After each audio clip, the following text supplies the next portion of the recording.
On a cold October night in 1747, 30 armed men rode into the coastal town of Poole in Dorset. They weren't soldiers, they weren't highwaymen. They were smugglers, and they had come to rob the king's own custom house in broad defiance of the law. Inside that building sat 30 hundredweight of tea, 39 casks of brandy and rum, and a small bag of coffee, goods worth about £500, a fortune at the time. The contraband had been seized from their ship just weeks earlier, and now they wanted it back.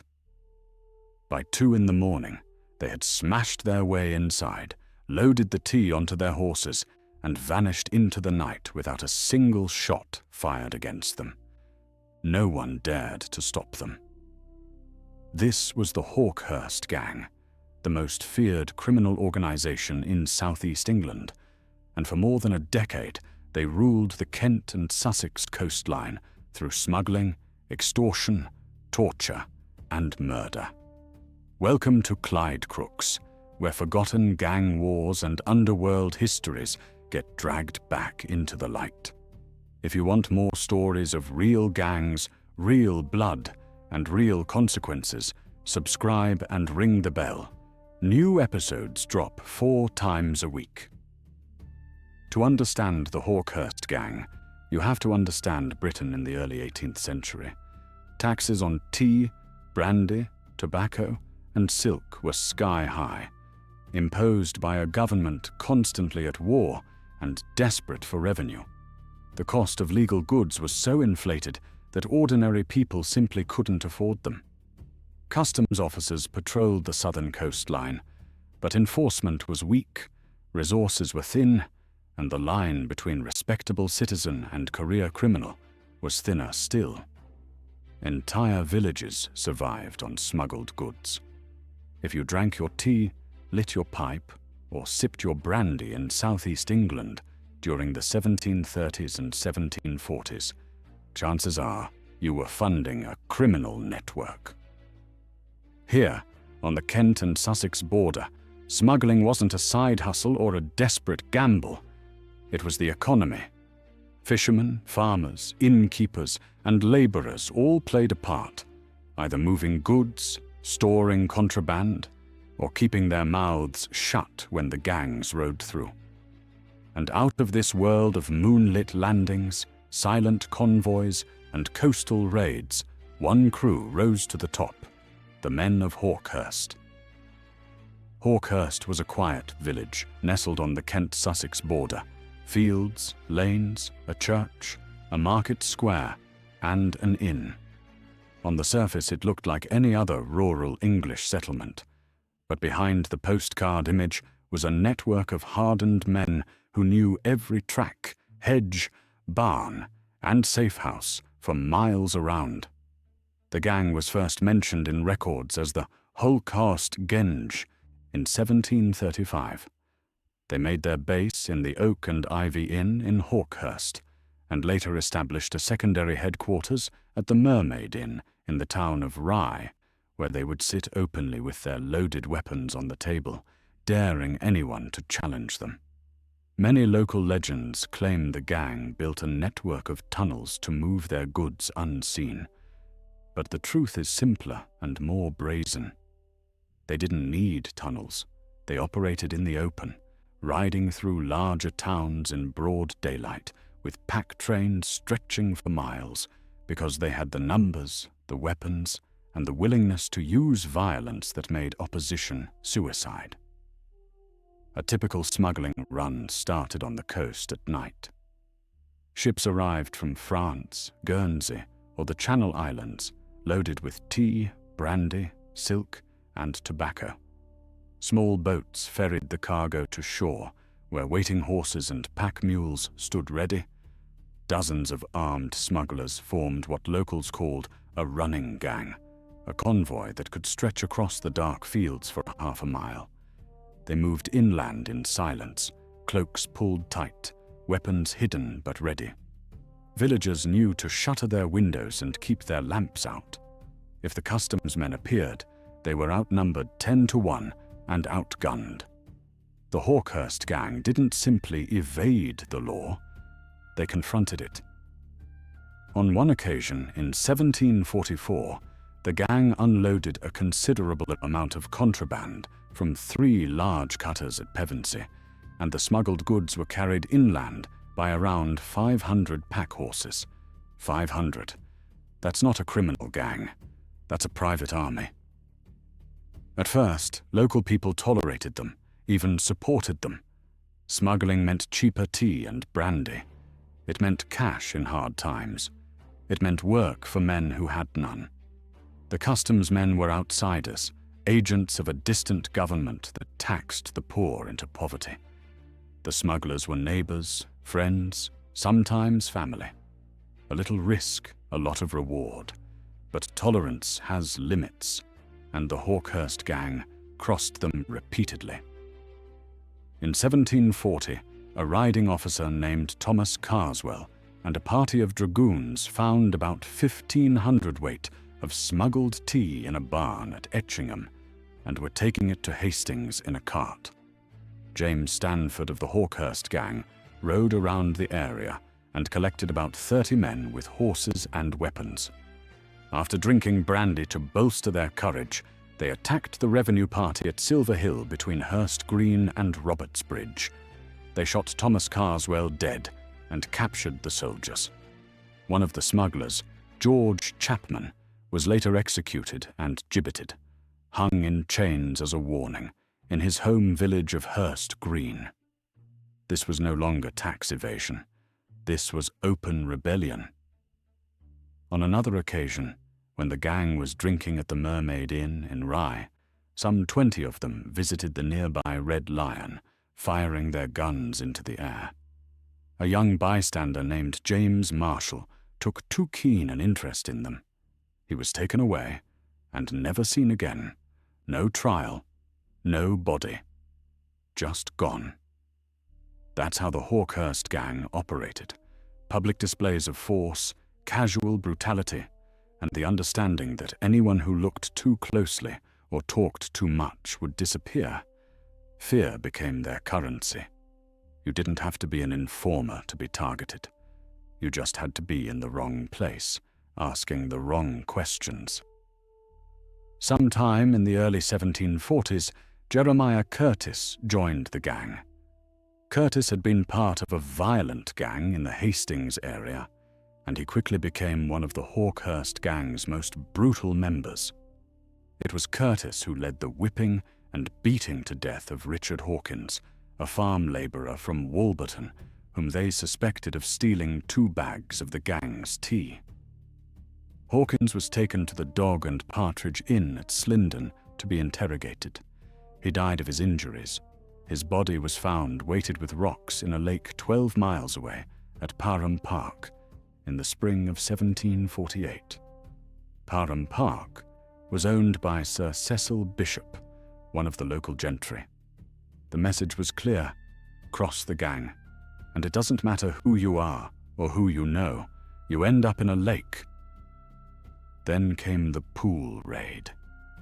In September 1747, a smuggling ship called the Three Brothers, organized by the Hawkhurst Gang, working with a group from East Hampshire, was captured by a revenue vessel commanded by Captain William Johnson. The shipment from Guernsey was worth about £500 and included 30 hundredweight of tea, 39 casks of brandy and rum, and a small bag of coffee. The crew escaped in a small boat, but the goods were taken to Poole and locked in the King's Custom House. For most smugglers, that would have been the end of it. A loss. Move on. Not the Hawkhurst Gang. At a meeting in Charlton Forest, Richard Perrin from Chichester, who had gone to Guernsey to buy the goods, made an agreement with the local men to recover the contraband.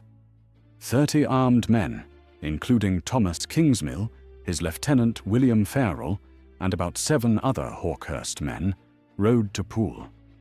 They stopped to rest in the New Forest, then continued into the town around 11 at night. When they arrived, they found that the customs house was under the guns of a naval sloop.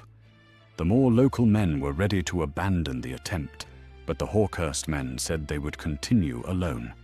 That changed the mood fast. They all agreed to continue, and they realized something crucial. As the tide fell, the ship's guns would no longer be in sight of the customs house. At around 2 in the morning on the 8th of October, the gang broke into the King's custom house. They loaded the tea onto their horses and rode out of Poole without opposition.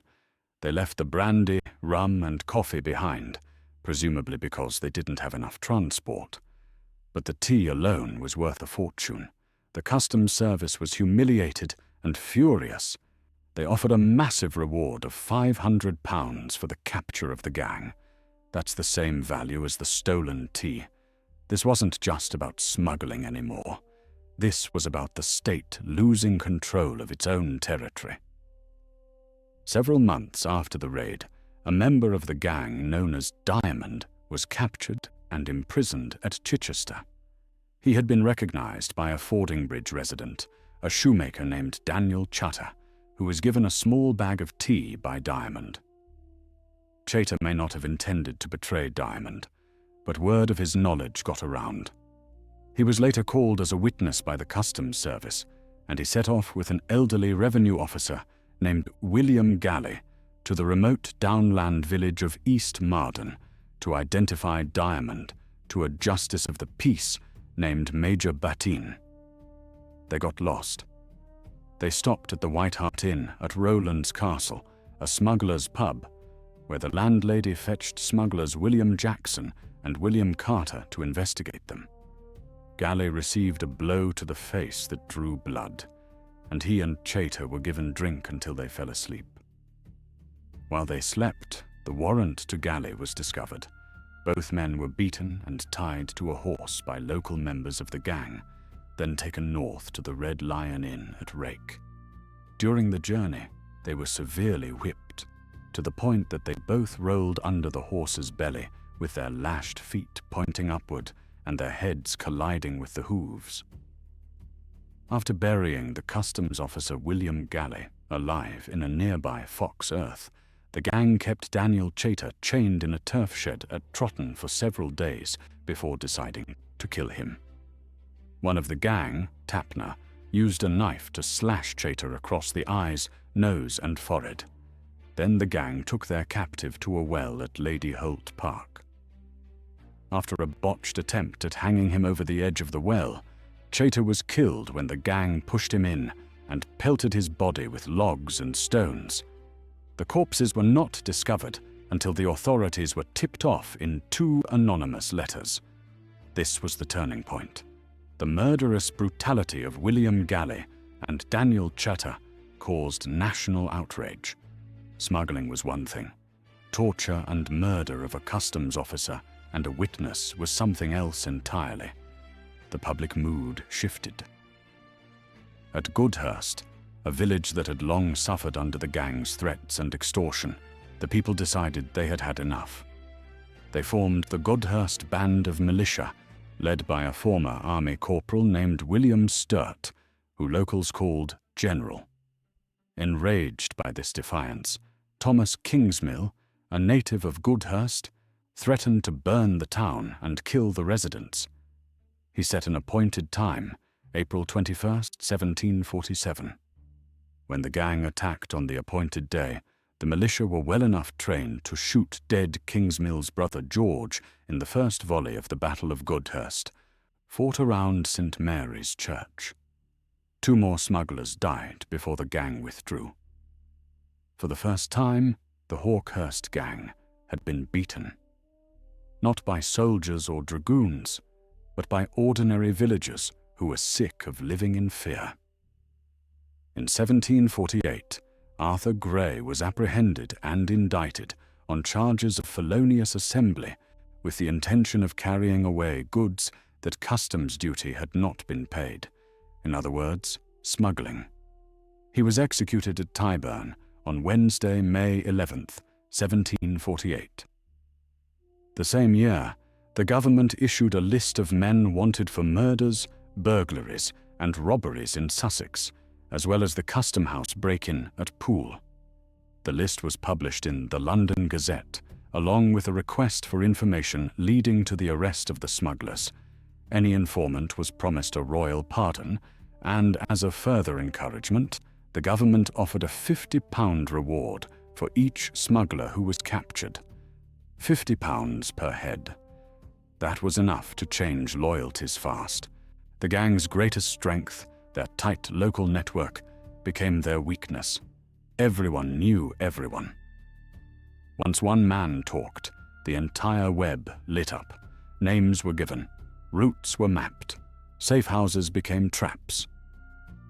Eventually, Thomas Kingsmill, also known as Staymaker, William Farrell, also known as Shepherd, Richard Perrin, also known as Payne or Carpenter, Thomas Lillywhite, and Richard Glover were all indicted for being concerned, with others, in breaking into the King's Custom House at Poole and stealing 30 hundredweight of tea, valued at £500 or more. Mary Owen, the illegitimate daughter of Sir Cecil Bishop, was married to Thomas Lillywhite. Sir Cecil wrote 2 letters to the Lord Justice in an appeal for clemency on behalf of Thomas Lillywhite. The Lord Justice wrote back admonishing Sir Cecil for his views. Thomas Lillywhite's defence was that he looked after the horses while the Poole raid was taking place. He was not aware of what was happening at the terrorist's time, and he was not armed. Sir Cecil Bishop provided one of his character references. Thomas Lillywhite was acquitted. Richard Glover was found guilty, but recommended for mercy by the jury and became the only member of the gang to be pardoned. Kingsmill, Farrell, and Perrin were found guilty and sentenced to death. Jeremiah Curtis, one of the gang's most brutal members, escaped before he could be brought to justice. He fled to northern France, joining the Irish Brigade in Gravelines. Thomas Kingsmill, William Farrell, and Richard Perrin were executed at Tyburn on April 26, 1749. The bodies of Thomas Kingsmill and William Farrell were delivered to the Sheriff of Kent so that they could be hung up in chains, gibbeted.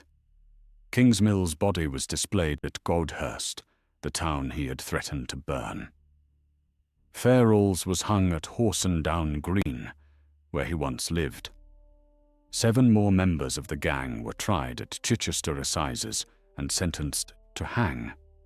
One of their number died in jail before the sentence could be carried out. The rest were hanged north of Chichester on the broil.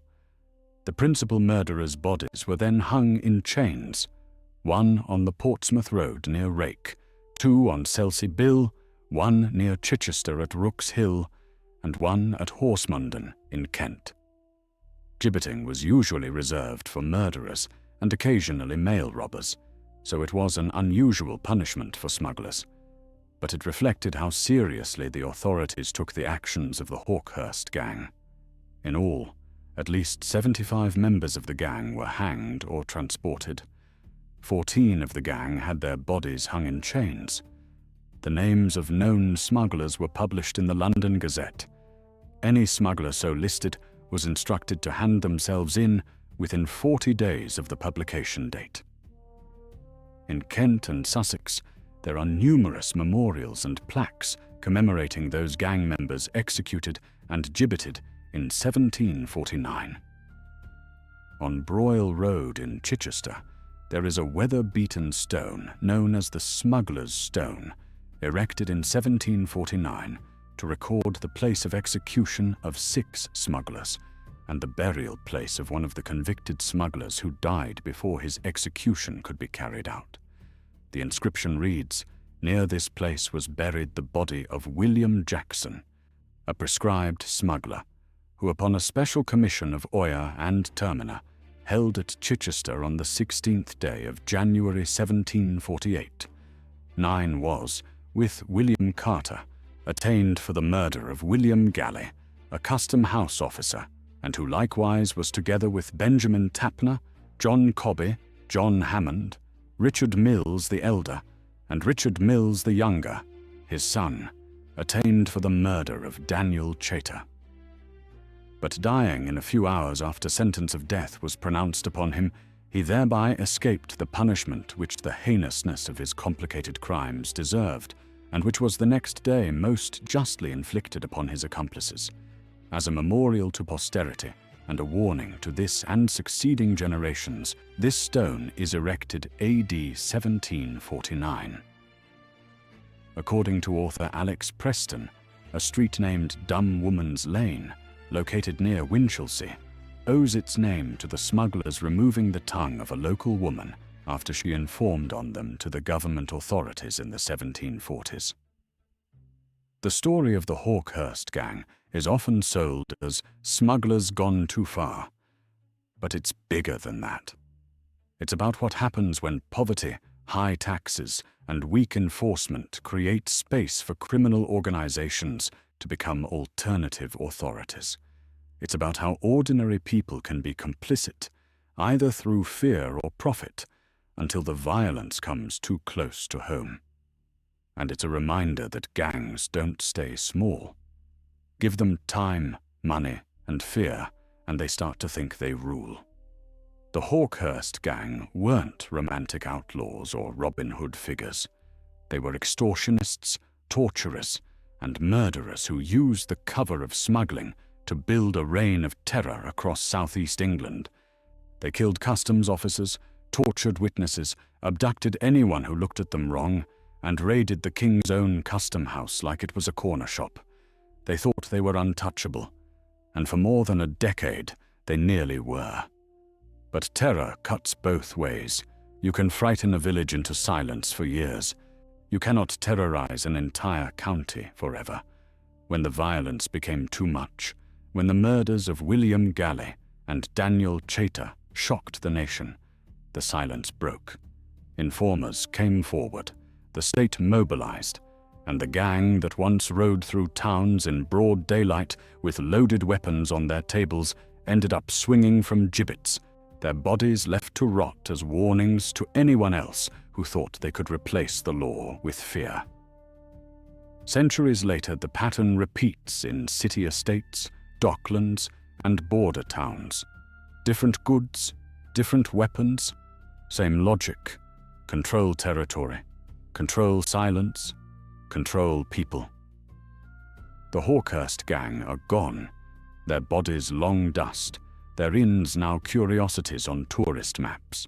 But their story is a blueprint for every gang that ever tried to turn fear into power. This is just one chapter in Britain's hidden underworld history.